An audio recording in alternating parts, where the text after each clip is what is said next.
Hello everyone, welcome to this video, and in this video I'm going to show you how you can remove a green screen in Premiere Pro. So in order to do this, it's actually quite easy, so let's just immediately jump into the tutorial. So first of all, what you need a background clip, for example this clip of me explaining a tutorial, and you need your green screen clip right here. Now in order to actually remove that green screen, what you can simply do is select that clip you want to remove the green screen of. And then you want to head over to the top right corner of your screen at effects.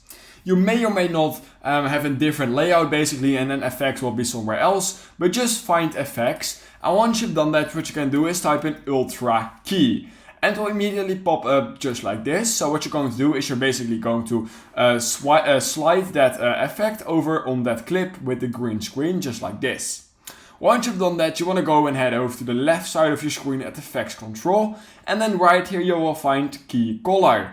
So what you can do is select this pen icon in order to select the color green, which is our green screen of course. And the second you have basically clicked on that, you will automatically notice that the entire green screen is gone, and it's basically all you need to do.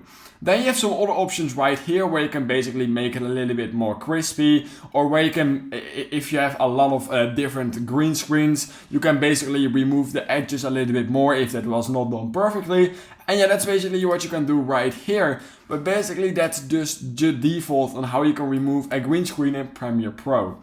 So if you learned something from this video, then please consider liking this video and subscribing to my channel. And I hope I will see you in my next YouTube tutorial video.